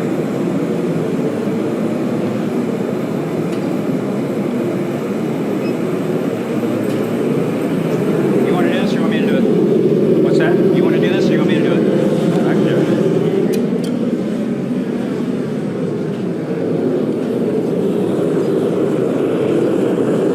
Alright, he's going to go up and finish that up.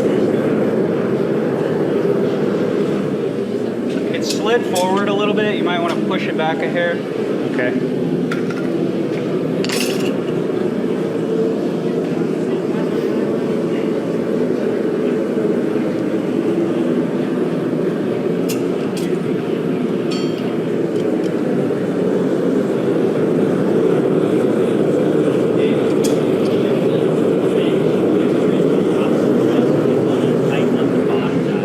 So we got At that the bottom, it's forge two top weld dies, temperature. so the Just make sure it's a little bit aligned there, and it's the same concept. You're just tapping it. I need to get a glove on, sorry. Just tapping it to get that set, and then you can forge it completely out from there. When I stuck that mild piece on there, the reason we didn't need wire or welding is because that flux acts like a glue. So that held it right into place.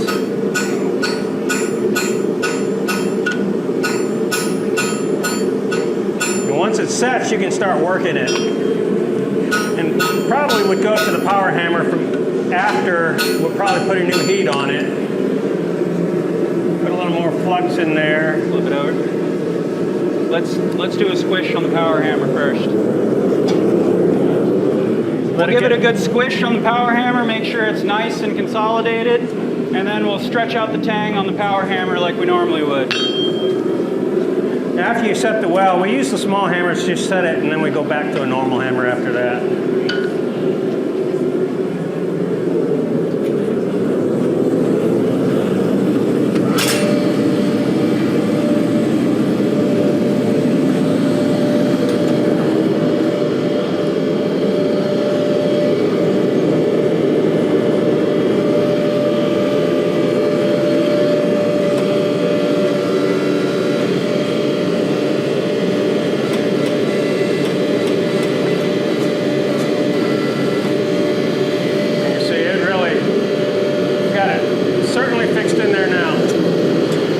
Start drawing it out into a tank.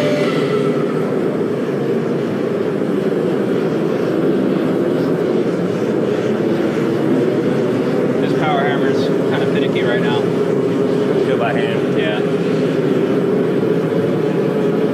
Give it a try if you want. You want to do it? Sure. We're not used to this power hammer, so we're going to do it by hand.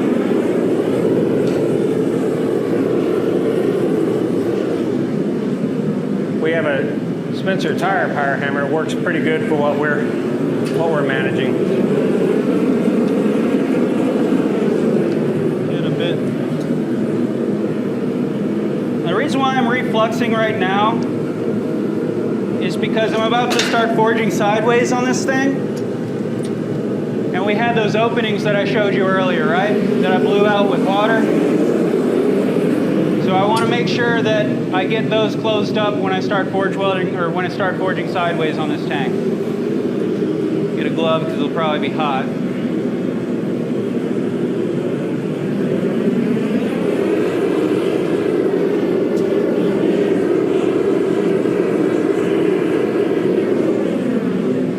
Another great thing is right now we're having trouble with tongs because you got an awkward shaped thing that you're trying to hold with tongs, and once you get this tang forged in, you've got something much easier to hold on to.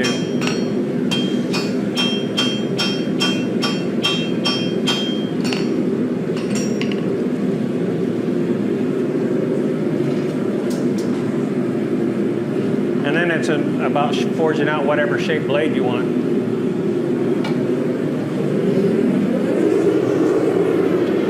All right, now I'll take it to the power hammer, get it drawn out a bit.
So at this point, I've got a tang. You know, I can keep going thinner with it as I thin out my whole blade. But at this point, it's all just going to be about profiling and forging this out into shape, right? So let me get some flux on here, strictly for the purpose of cleaning this up. Look at how gross this thing looks right now. It's got a hardened flux all over it and scale. And so all we're going to do is just kind of cover the whole thing.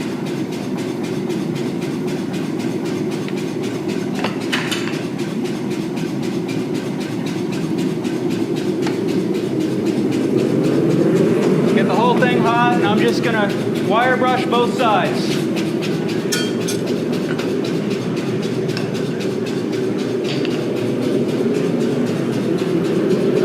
Go ahead and forge a tip into it, I guess. I think we should probably finish it up. What's that? I think we should finish it up. What time are we looking at? How are we doing on time? Finish up? 10 more minutes? All right. Yeah, we can put a tip into it if you want to. All right. So we're getting close to finishing this. Are there any questions about the whole process or anything in general? All right. You want to do the tip? That's what I'm doing. That's why I put the flux on it. No, I'm not going to do any grinding. You can, you can go over it with like an angle grinder with a flat disc or something, or a masonry disc on it, and clean off your high spots. But you don't need to like perfectly clean it to get rid of all those ridges. Personally, I don't do any cleaning, but I like to leave things slightly thicker, so that when I'm doing my final profiling, I'm grinding a little bit off to get rid of decarb, mainly. Because as this is sitting in the forge, it's sucking carbon out of the steel, right? All that scale that's building up on the outside of your steel is carbon from inside the blade that's leaching out. So that millimeter of steel that's around the edge is decarb. It's not as hard as the rest of it. I've had times where I've pulled a blade out of a heat treat, and I know my heat treat process. I trust it, right?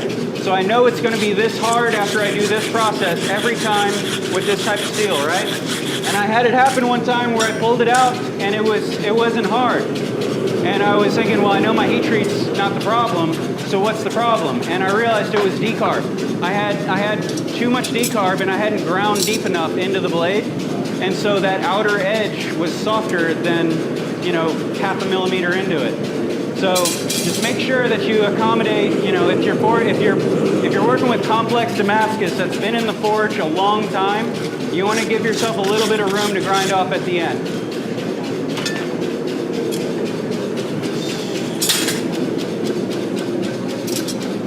Smaller tongs. Use those box tongs, the square ones.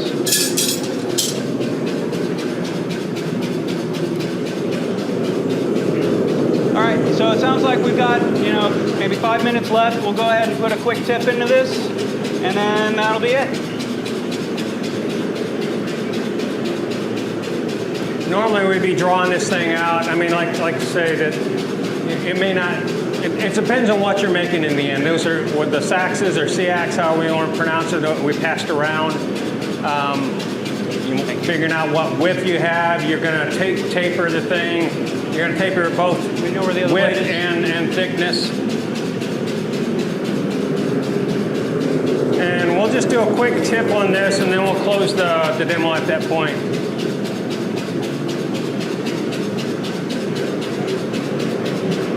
Yep.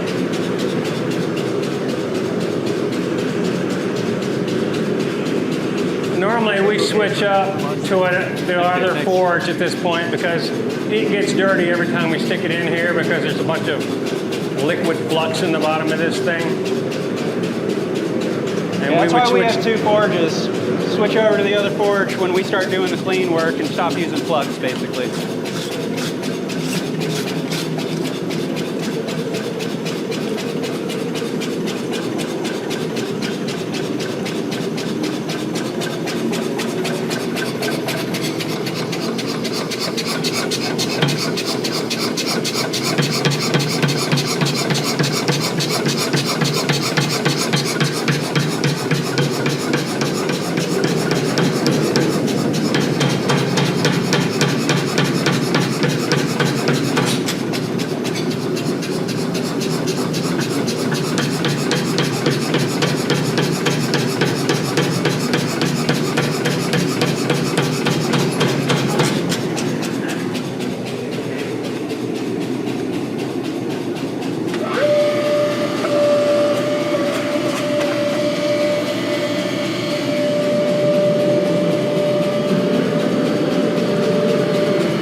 Continually do is when you're working that, you're starting to buckle things a little bit every time, so you just stick it back in the press and take it flat again. And again, if you don't have a press, you know, do it with a nice flat hammer. You can just hammer things back straight again.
So we got something of a tip form there.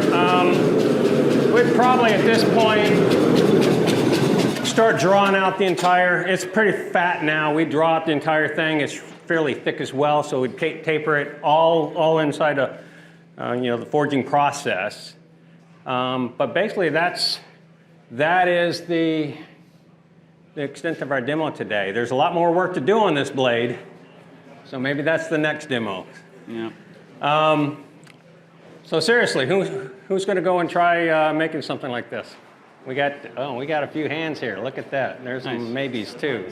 So I appreciate it, guys. You got any questions, come to Dale and I here, or even, you can contact us. We're an open book. We share everything. We have no secrets. So just send us questions you have. We'll answer those questions. Thanks, guys.